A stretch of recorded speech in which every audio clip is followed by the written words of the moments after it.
بسم اللہ الرحمن الرحیم۔ سیرت النبی صلی اللہ علیہ وآلہ وسلم۔ پیدائش کے وقت آپ اپنے ہاتھوں پر جھکے ہوئے تھے، سر آسمان کی طرف تھا۔ ایک روایت کے الفاظ یہ ہیں کہ گھٹنوں کے بل جھکے ہوئے تھے، مطلب یہ کہ سجدے کی سی حالت میں تھے۔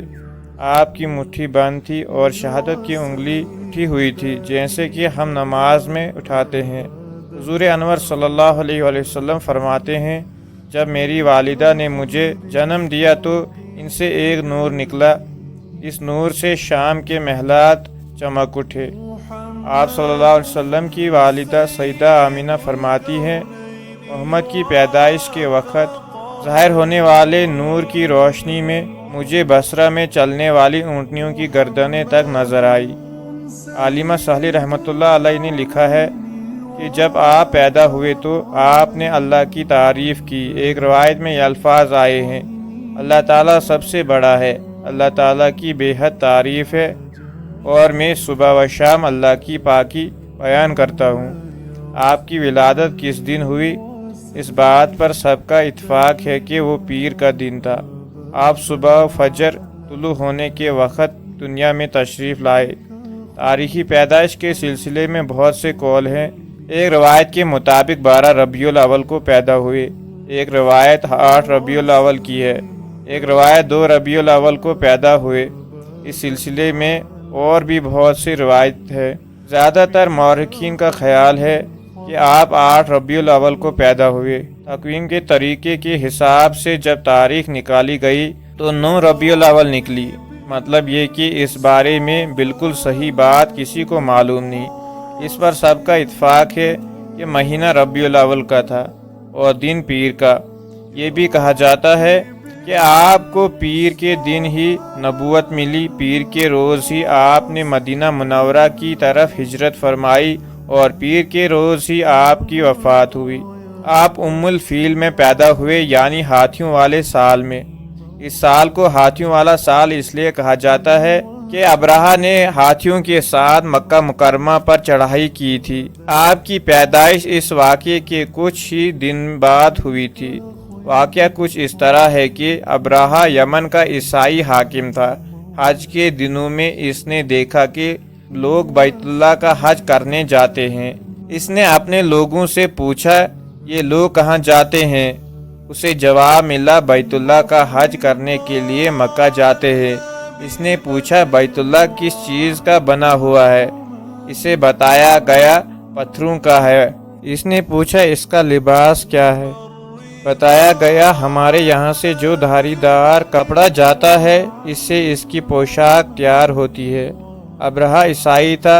ساری بات سن کر اس نے کہا، مسیح کی قسم میں تم لوگوں کے لیے اس سے اچھا گھر تعمیر کروں گا۔ اس طرح اس نے سرخ، سفید، زرد اور سیاہ پتھروں سے ایک گھر بنایا، سونا اور چاندی سے اس کو سجایا، اس میں کہیں دروازے لگوائے، اس میں سونے کے پتھر چڑھوائے، اس کے درمیان میں جھومر لگایا، اس مکان میں ایک بڑا سا یاقوت لگایا، پردے لگوائے، وہاں خوشبوئیں سنگھانے کا انتظام کیا۔ اس کی دیواروں پر اس قدر مشک ملی جاتی تھی کہ وہ سیاہ رنگ کی ہو گئی، یہاں تک کہ جوہر بھی نظر نہیں آتے تھے۔ پھر لوگوں سے کہا، اب تمہیں بیت اللہ کا حج کرنے کے لیے مکہ جانے کی ضرورت نہیں، میں نے یہیں تمہارے لیے بیت اللہ بنوا دیا، لہذا اب تم اس کا طواف کرو۔ اس طرح کچھ قبیلے کئی سال تک اس کا حج کرتے رہے، اس میں اعتکاف کرتے رہے۔ حج والے مساق بھی یہیں ادا کرتے رہے۔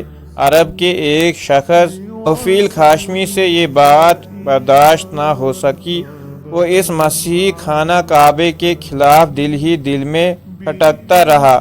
آخر اس نے دل میں ٹھان لی کہ وہ ابرہہ کی اس عمارت کو گندگی کر کے چھوڑے گا۔ پھر ایک رات اس نے چوری چھپے بہت سی گندگی اس میں ڈال دی۔ ابرہہ کو معلوم ہوا تو سخت غضبناک ہوا، کہنے لگا، یہ کارروائی کسی عرب نے اپنے کعبہ کے لیے کی ہے، میں اسے ڈھونڈوں گا، اس کا ایک ایک پتھر توڑ دوں گا۔ اس نے شام و حبشہ کو یہ مقصلات لکھ دیے، اس سے درخواست کی کہ وہ اپنے ہاتھی بھیج دے۔ اس ہاتھی کا نام محمود تھا۔ یہ اس قدر بڑا تھا کہ اتنا بڑا ہاتھی روئے زمین پر دیکھنے میں نہیں آتا تھا۔ جب ہاتھی اس کے پاس پہنچایا گیا وہ اپنی فوج لے کر نکلا اور مکہ کا رخ کیا۔ یہ لشکر جب مکہ کے قریب جور میں پہنچا تو ابرہہ نے فوج کو حکم دیا کہ ان لوگوں کے جانور لوٹ لیے جائیں۔ اس کے حکم پر فوجیوں نے جانور پکڑ لیے۔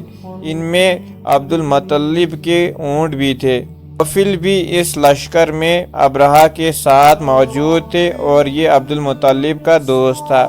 عبد المطلب اس سے ملے، اونٹوں کے سلسلے میں بات کی۔ نوفل نے ابرہہ سے کہا، قریش کا سردار عبد المطلب ملنا چاہتا ہے۔ یہ شخص تمام عرب کا سردار ہے، شرف اور بزرگی اسے حاصل ہے، لوگوں میں اس کا بہت بڑا اثر ہے، لوگوں کو اچھے اچھے گھوڑے دیتا ہے، انہیں احتیاط دیتا ہے، کھانا کھلاتا ہے۔ یہ گویا عبد المطلب کا معروف تھا۔ ابرہہ نے انہیں ملاقات کے لیے بلایا۔ ابرہہ نے ان سے پوچھا، بتاؤ آپ کیا چاہتے ہیں؟ انہوں نے جواب دیا، میں چاہتا ہوں میرے اونٹ مجھے واپس مل جائیں۔ ان کی بات سن کر ابرہہ بہت حیران ہوا۔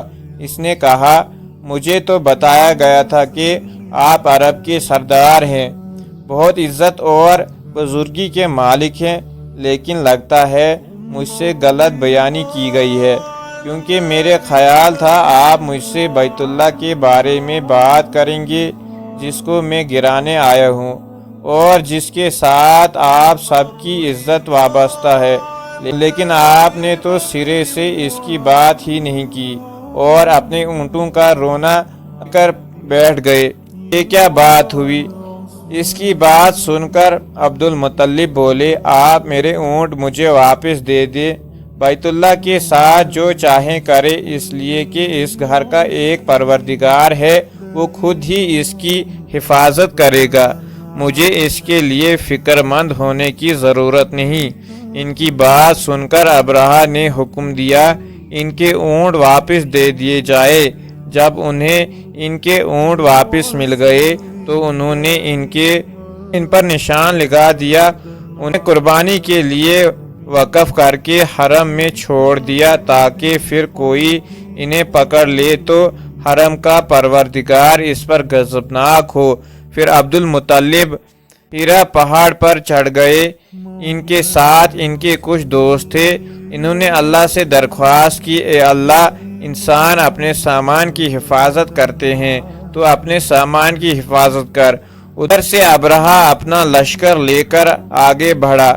وہ خود ہاتھی پر سوار لشکر کے درمیان موجود تھا۔ ایسے میں ہی اس کے ہاتھی نے آگے بڑھنے سے انکار کر دیا، وہ زمین پر بیٹھ گیا۔ ہاتھی بونے نے اسے اٹھانے کی کوشش کی لیکن وہ نہ اٹھا۔ انہوں نے اس کے سر پر ضرب لگائی مگر وہ کھڑا نہ ہوا۔